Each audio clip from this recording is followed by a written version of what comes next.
Assalamualaikum. Tayo ay mag-harvest ng lansones. At ang ating kasama sa pag-harvest ay ating tatay. At siya na nga ay nauna dito sa may puno.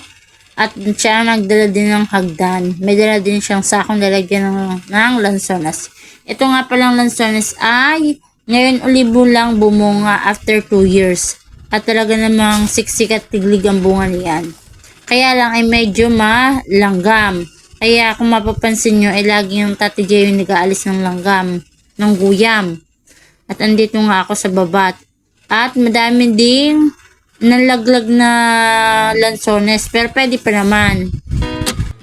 29 and I find myself wondering what did happen to the last 10.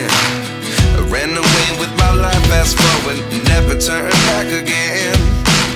It's kind of funny that the more we pass time, the more we need to set them rewind.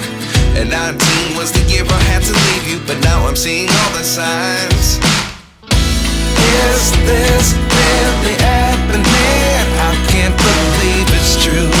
I'm just as surprised as you. Is this really happening? I can't be too sure. Pawisan na.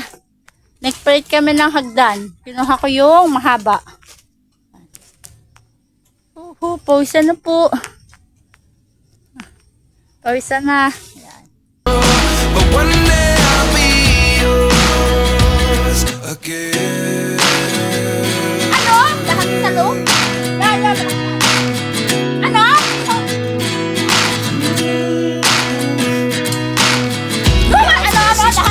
In a dozen, the other 11 get something from nothing.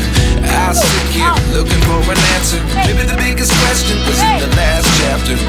You gave me the soul I have today. Without you, I never could have moved away.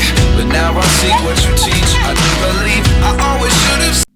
After pa lang manguha namin ng lansones, insprayan ng tatay ng kontra sa langgam.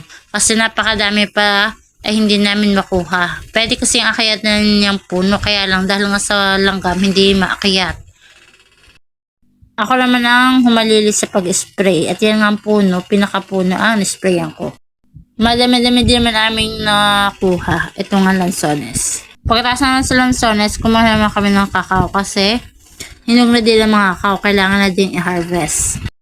At ito nga, may nakita din kaming saging at kailangan na din itong i-harvest. Kasi magulang na. Pwede na itong pahinugin.